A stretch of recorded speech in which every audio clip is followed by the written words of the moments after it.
哈，大家好啊！今日就想同大家講一個平凡嘅仙凡故事，希望大家中意啊！古時候有一個山叫做鳥樹山，山上邊有一個姓秦嘅大財主啊，開咗一間叫做慈善堂嘅中藥鋪，表面係一間正常嘅藥店，實際買嘅係假藥劣藥，害周邊嘅百姓。當地有一個貧苦嘅青年，個性忠直老實，名叫董郎啊。父子二人相依為命，生活過得好艱難。母親早前就因病離世啦，因為母親早前得到重病，去慈善堂買咗幾服藥食，仲欠下慈善堂一筆藥債添。後嚟董郎嘅父親又得到重病，董郎又點知慈善堂係一間黑店啊？生活已經艱苦啦，之前仲欠下慈善堂一筆藥債，而家父親又得咗重病。無可奈何之下，又去慈善堂賒住幾服藥先啦，反而食咗，董父嘅病情就越嚟越嚴重添。後嚟董郎無意之中得知，原來醫病嘅大夫喺藥方上邊所開嘅藥方，到咗執藥嘅人手裏邊就偷偷換咗其他草根嚟代替。董郎發現咗問題之後，好嬲，但係始終秦大爺係呢度嘅大財主。搞死董郎就好似搞死一隻螞蟻咁啊！董郎又點可以得罪佢啊？唯有就咁樣算啦。但父親嘅病點算呢？左思右想之後，最後就決定自己上山去揾藥材啦。董郎孭住布籮進山，翻山越嶺，跨溝渡水，攀過懸崖峭壁，龍霧漫山，走入森林深處，惡寒嚇人。佢又攰又餓，終於支持唔住，倒卧咗喺一個岩洞裏邊。就係咁樣，不知不覺就瞓着咗啦。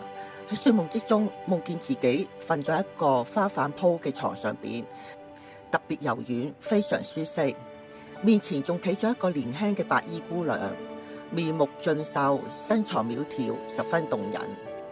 姑娘見到佢，好奇側頭就望住董郎。你點解會嚟到呢度嘅？董郎講咗自己嘅苦處，母親病逝，父親病重，大財主以假藥害人。姑娘聽咗之後就講俾佢聽啦，前邊山坡上邊有一棵黨參，你將佢刮咗出嚟，種喺自己菜園裏邊，再搣一片葉俾你父親煎水飲，病就會好啦。董郎醒翻之後，原來只是一場夢。呢個時候天都亮啦，想起昨日嘅夢，雖然係夢，但係好真實喎。佢就爬過懸崖嚟到山坡，果然發現咗一棵黨參。董郎小心咁樣刮起呢棵草藥，竟然係一丈多長，而且已經成人形，有臂膊，有腿，有鼻，有眼，模樣就好似昨日嗰個姑娘咁樣。佢雙手連肚，小心捧起，理順咗黨參嘅藤秧，慢慢放喺個布籮嗰度，一口氣就孭咗翻屋企啦。佢將黨參種咗喺菜園裏邊，搭好藤架，然後搣咗一片黨參葉俾佢父親煎水飲。冇幾耐，董父嘅病真係一下子就好啦。之後，董郎日日幫黨參淋水，經常翻土除草。睇嚟甚為矜貴。終於有一日，黨參架下邊就走出咗一個夢中所見嘅姑娘，並且同董郎結成夫妻，一家三口過住幸福快樂嘅生活。但世上邊度有唔透風嘅牆啊？呢件事後嚟就俾秦大財主知道咗啦。佢逼董郎以菜園裏邊嘅黨參同埋佢嘅美貌妻子用嚟還債，仲強行搶走黨參同妻子，仲打咗董郎一頓啊！不但止秦大財主仲向維河龍王告狀。當然秦大財主向龍王捏造事實，陷害董郎啦。有一次，龍王上天庭求雨嗰陣時，無意中講述呢件事，經玉皇大帝盤查之後，原來發覺係七仙女下凡嘅時候，仲帶咗一棵仙根草。之後天庭就收走七仙女，將仙根草留喺人間，懲罰咗秦大財主啊。之後董郎嘅生意越做越好，成為當地嘅大財主啊，仲開咗好多間嘅大藥鋪，仲為當地嘅居民贈醫施藥，成為一個當地嘅大善人添。而仙根草就係後嚟嘅黨參啦，黨參開花結籽，生長喺渭河源頭嘅山坡上邊，成為治病養生嘅奇妙神藥。黨參主要嘅功效咧係補中益氣、健脾益肺、養血生津。佢常用於治療脾胃虛弱、氣血兩虛、食少倦怠、氣血咳嗽、口渴等症狀嘅。而且藥性平和，適合日常保健同埋作為人參嘅代替品。主要嘅功效補中益氣適合氣血兩虛導致嘅疲倦、面色蒼白同埋心悸等症狀。健脾益胃，改善脾胃虛弱引致嘅食慾不振、消化不良同埋便溏等問題。